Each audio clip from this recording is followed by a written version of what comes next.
आगे बढ़ते और बात कर लेते हैं एक और बड़ी खबर की। देहरादून से आपको एक और बड़ी खबर बता रहे हैं, जहां एमडीडीए ने ध्वस्तीकरण शुरू कर दिया है। अवैध प्लॉटिंग पर ध्वस्तीकरण का कार्य शुरू हो चुका है, जहां एमडीडीए ने अतिक्रमण करने वालों को चेतावनी दी है। आपको बता दें कि दोबारा निर्माण शुरू करने पर कानूनी कार्रवाई होगी, इस बात की चेतावनी एमडीडीए ने दी है। तो अतिक्रमण को लेकर लगातार राज्य सरकार सख्त है और इसी का असर यहां पर देखने को भी मिल रहा है। सोनू का रुख कर लेते हैं, हमारे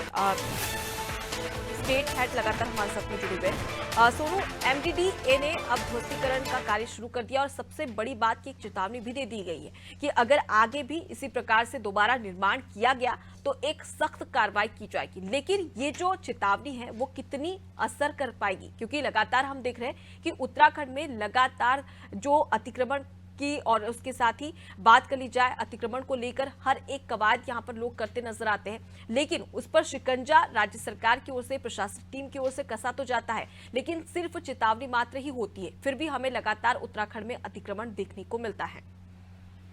देखिए अनुपमा, ये बहुत अहम सवाल है आपका, क्योंकि प्रशासनिक अधिकारी जो हैं वो नियमों के दायरे में रह करके ही कार्यों को अंजाम देते हैं और ऐसे में चेतावनी दी जाती है और बार बार ये अनुरोध भी किया जाता है, खास तौर से शासकीय औपचारिकताओं के तहत कि जो भी अवैध रूप से सरकारी भूमि पर खास तौर से कब्जे किए गए हैं उनको जब प्रशासनिक तंत्र, चाहे वो नगर निगम हो, जिला प्रशासन हो या एमडीडीए हो, जब उसका ध्वस्तीकरण करते हैं तो उसके बाद दोबारा निर्माण कार्य ना हो। अब जो खास तौर पर अवैध रूप से कब्जा करने वाले अतिक्रमणकारी हैं वो इसका कितना अनुपालन करेंगे। आपको याद होगा कि कुछ समय पहले मुख्यमंत्री ने साफ तौर पर दो टुक सख्त लहजे में अधिकारियों को, संबंधित जितने भी विभागीय अधिकारी, चाहे वो वन विभाग है, चाहे जिला प्रशासन है, एमडीडीए है या राजस्व विभाग है, सभी को इस बात की हिदायत दी थी और इस पर एक्शन लेने के लिए अभियान चलाने की बात कही थी कि जो भी सरकारी भूमि पर अवैध रूप से कब्जे किए गए हैं उनका ध्वस्तीकरण किया जाए और सरकारी भूमि को अवैध रूप से अतिक्रमण जो किया गया उससे मुक्त कराया जाए और तमाम अभियान भी चलाए गए थे। अब अगर हम मौजूदा मामले की बात करें, ताजा मामले की अगर हम बात करें, तो विकास नगर में जो अवैध रूप से प्लॉटिंग हो रही है उस पर ध्वस्तीकरण का कार्य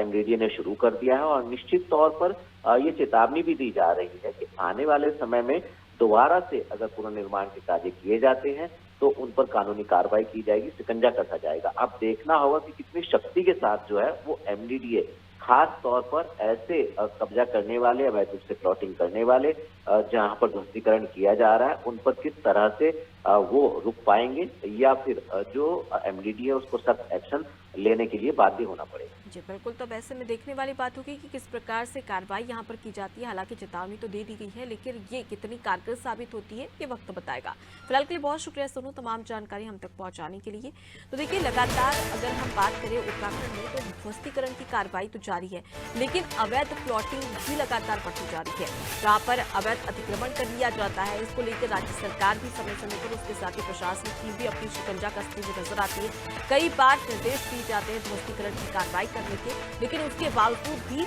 अतिक्रमण कर लिया जाता है और उसके साथ ही जमीन पर अवैध प्लॉटिंग करने के साथ ही साथ दोबारा जब उसे ध्वस्तीकरण की कार्रवाई की जाती है तो दोबारा से निर्माण शुरू हो जाता है। अब इसी को लेकर कहीं ना कहीं यहाँ पर एमडीडीए का एक बड़ा रुख देखने को मिल रहा है, सख्त रुख देखने को मिल रहा है, जहाँ पर साफ तौर पर चेतावनी दे दी गई है कि अगर दोबारा से निर्माण होता है तो उस पर सख्त कार्रवाई की जाएगी। वैसे में देखने वाली बात होगी कि किस प्रकार से कार्रवाई यहाँ पर की जाती है और जो ये चेतावनी दी गई है उन नियमों का पालन किस प्रकार से यहाँ पर किया जाता है।